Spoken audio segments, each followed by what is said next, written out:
Aqui na Rádio Diário FM, durante todo o dia, você ouve boletins informativos sobre prevenção, tratamento e outras informações relacionadas ao câncer de mama.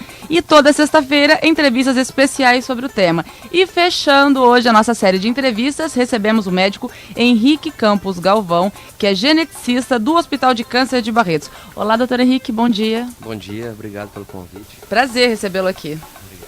Doutor Henrique, para começar, queria que o senhor explicasse para a gente o que é a oncogenética. Bom, a oncogenética ela é uma subespecialidade da genética médica em que a gente presta atenção, presta cuidado a pacientes e familiares que estão em um alto risco de desenvolver câncer ou uma suspeita de alto risco de desenvolver algum tipo de câncer. E há quanto tempo o Hospital de Câncer de Barretos tem esse departamento de oncogenética? O departamento ele foi criado no ano de 2009. De lá para cá ele está tendo um crescimento contínuo e exponencial, eu diria. E, doutor Henrique, vocês trabalham em parceria com outros profissionais? Como que funciona essa dinâmica da oncogenética? Bom, o departamento de oncogenética ele é bastante dependente, ele é essencialmente dependente de outras especialidades médicas do hospital. Não trabalha sozinho. Uma vez que os pacientes são encaminhados de outras clínicas para o nosso departamento, a gente não atende pacientes que não é porta aberta, seriam pacientes que são encaminhados, por exemplo, dos oncologistas, dos mastologistas ou dos coloproctologistas.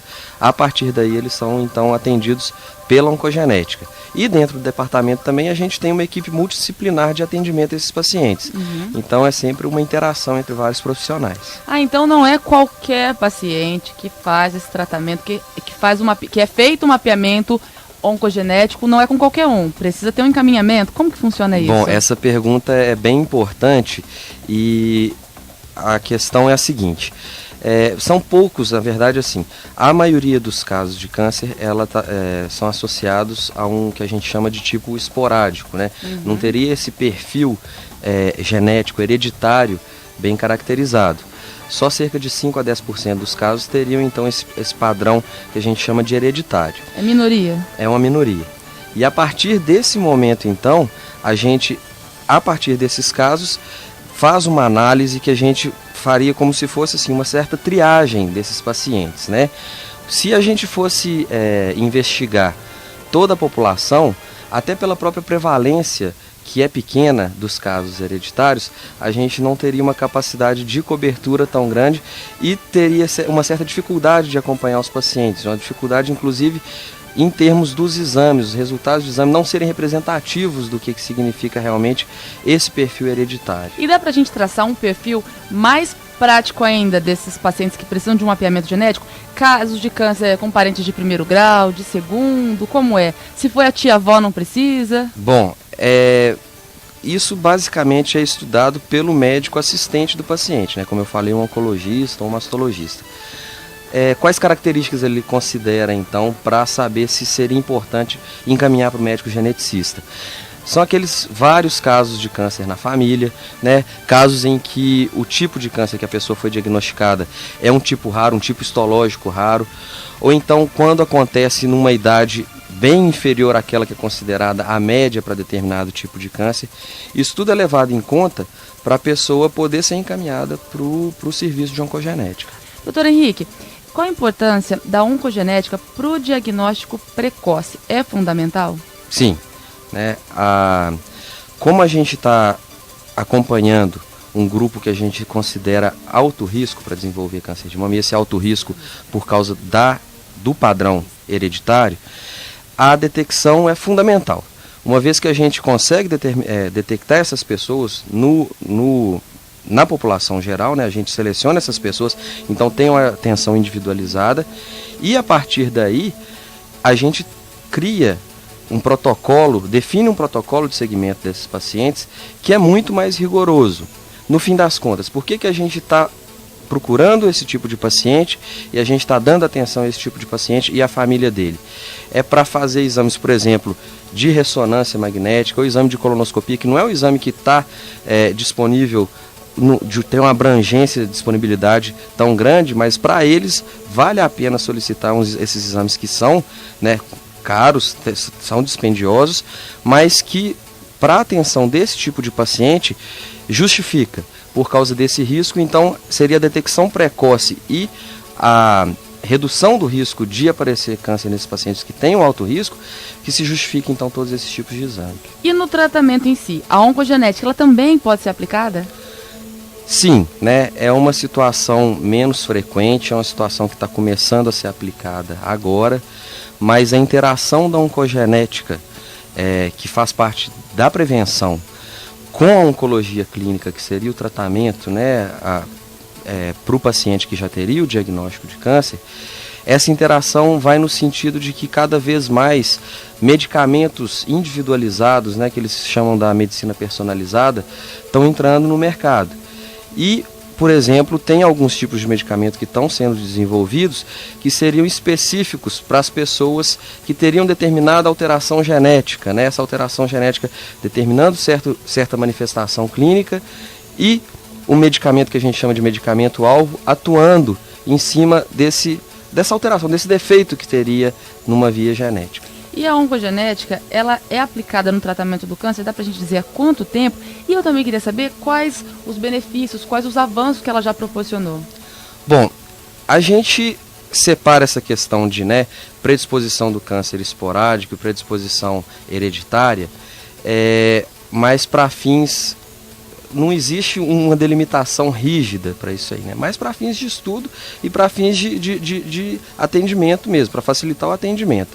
Agora, a partir do momento, né, que você considera um tratamento personalizado, individualizado, dosagens diferentes de medicamentos para cada tipo de paciente, se o paciente responde melhor a um ou outro tipo de medicamento, você está considerando sim as características genéticas, fisiológicas desse paciente. Então, não dá para você definir uma data assim, mas cada vez mais ao longo do tempo, à medida que a tecnologia da biologia molecular foi desenvolvendo, a oncogenética propriamente dita foi ficando cada vez mais presente, mais atuante no tratamento da oncologia. Então não é recente?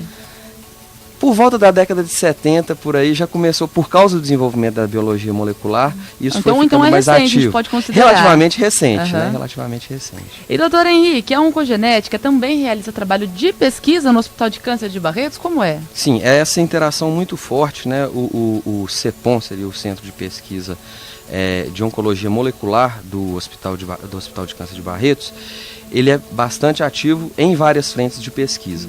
Uma dessas frentes de pesquisa é para o câncer hereditário. E uma vez que determinado tipo de pesquisa ele começa a ser ativo para a atenção do paciente, ou seja, passa para assistência, aí sim o exame ele é absorvido para a clínica e a gente oferece para os pacientes do hospital.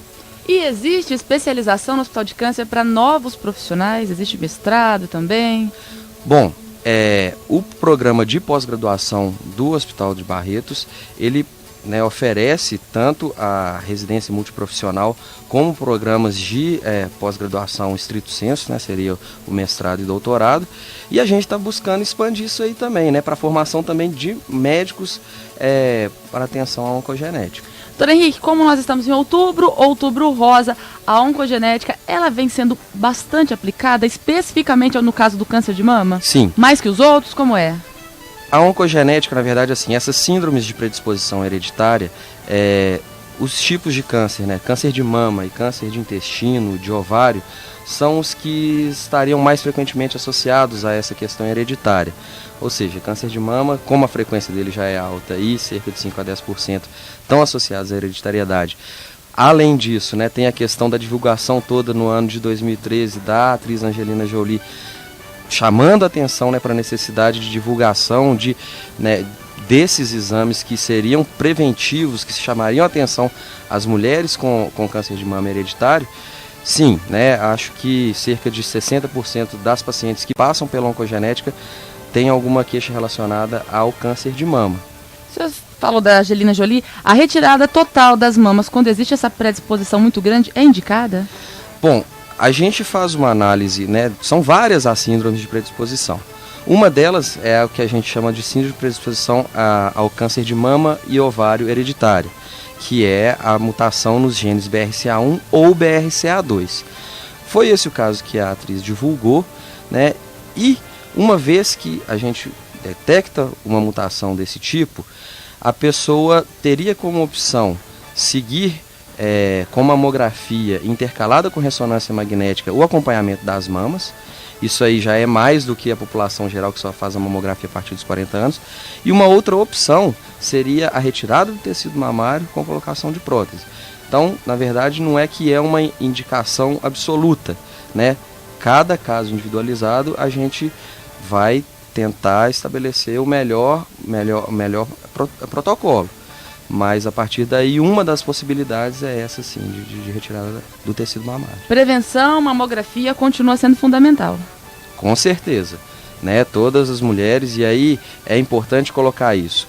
A gente está fazendo aqui uma prevenção, determinando um protocolo de prevenção para um grupo característico bem delimitado de pacientes de alto risco. Agora, risco moderado, risco populacional, a partir dos 40 anos, de ano em ano, mamografia, com certeza recomendado. Essa foi a entrevista com o médico Henrique Campos Galvão, geneticista do Hospital de Câncer de Barretos. Doutor Henrique, muito obrigado por ter atendido o nosso convite, obrigado pelas informações, pela sua participação. Eu que queria agradecer, né, pela oportunidade de divulgar também uma especialidade que é rara, mas que é também tão importante quanto as outras na atenção ao câncer. E tão necessária, né?